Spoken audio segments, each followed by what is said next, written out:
Meski orang ini ahli ibadah, ahli zikir, bahkan ahli puasa, dan juga ahli tahajud, akan tetapi kalau melakukan perbuatan ini, ibadahnya tidak akan diterima oleh Allah Subhanahu wa Ta'ala. Bahkan dia selalu di dalam murkanya Allah Subhanahu wa Ta'ala dan murkanya Rasulullah Sallallahu Alaihi Wasallam.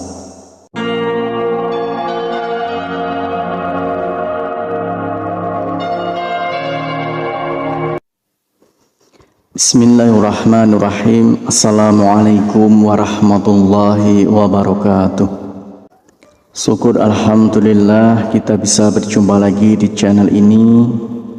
Salawat dan salam semoga selalu tercurahkan kepada junjungan kita Nabi besar Muhammad sallallahu alaihi wasallam. Allahumma shalli ala sayyidina Muhammad wa ala ali sayyidina Muhammad.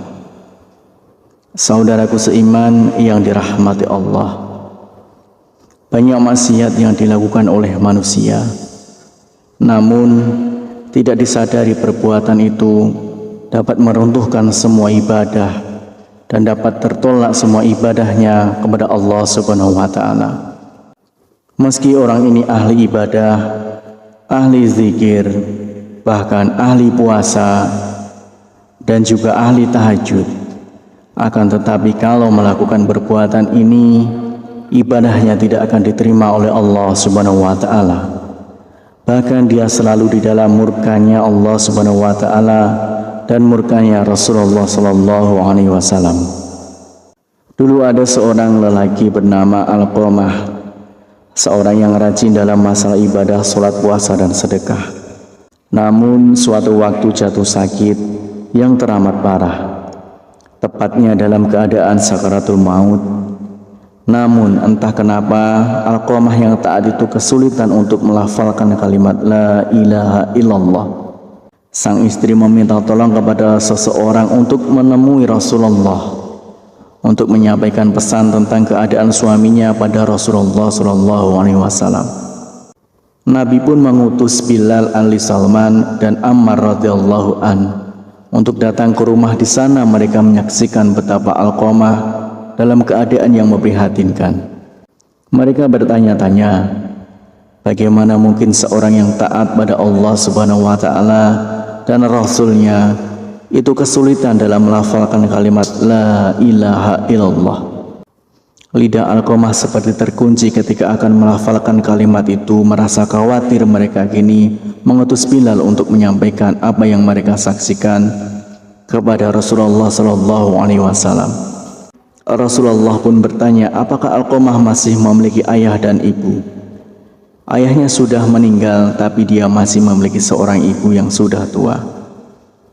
Rasulullah Sallallahu Alaihi Wasallam meminta Bilal, coba temuilah ibu Alqamah, aku titip salam untuknya.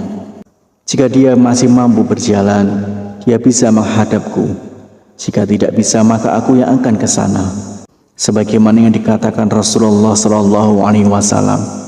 Bilal menyampaikan itu pada ibu Alqamah tanpa menambah dan mengurangi satu kata pun. Ibu Alqamah berkata, lebih baik aku yang menemui Rasulullah. Meski sedikit bertahti-tahti dengan tongkat sebagai penyangga, ibu Alqamah menemui Rasulullah.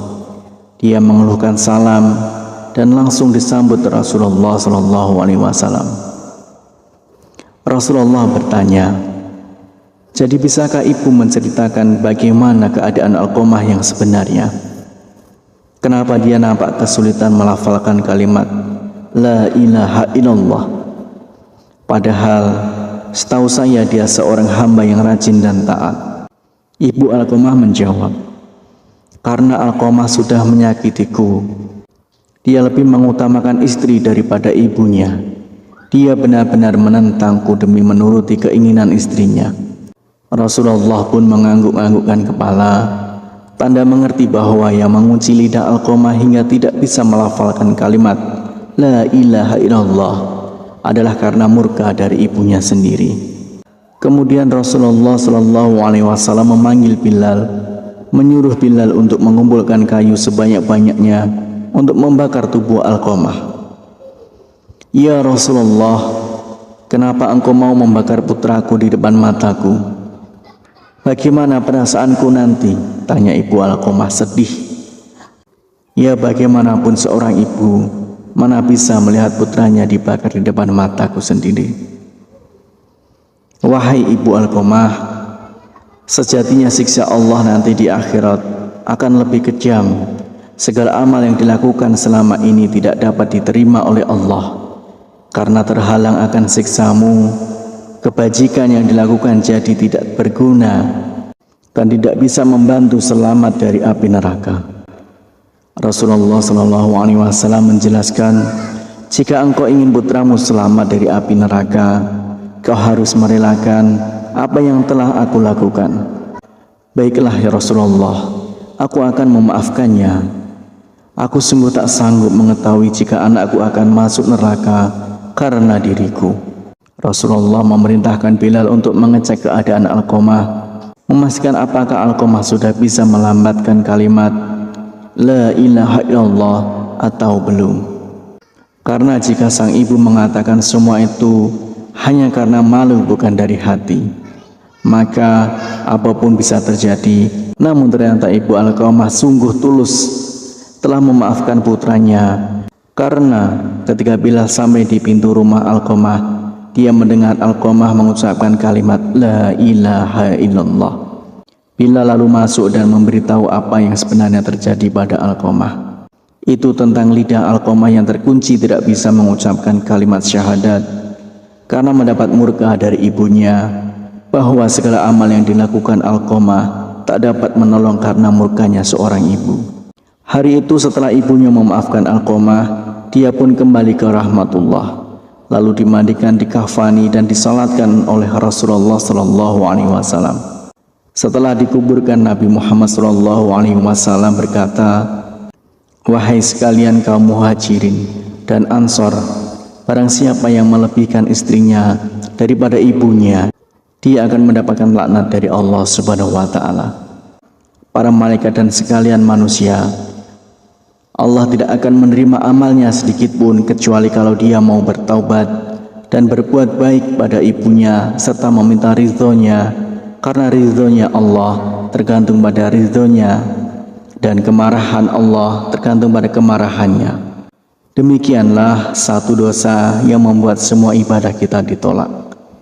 Harapan dan doa saya untuk saudaraku semua, semoga saudaraku semua diberikan kesehatan oleh Allah, dimudahkan segala urusan, dilapangkan rezekinya, dan diampuni segala dosanya. Amin ya rabbal alamin. Wassalamualaikum warahmatullahi wabarakatuh.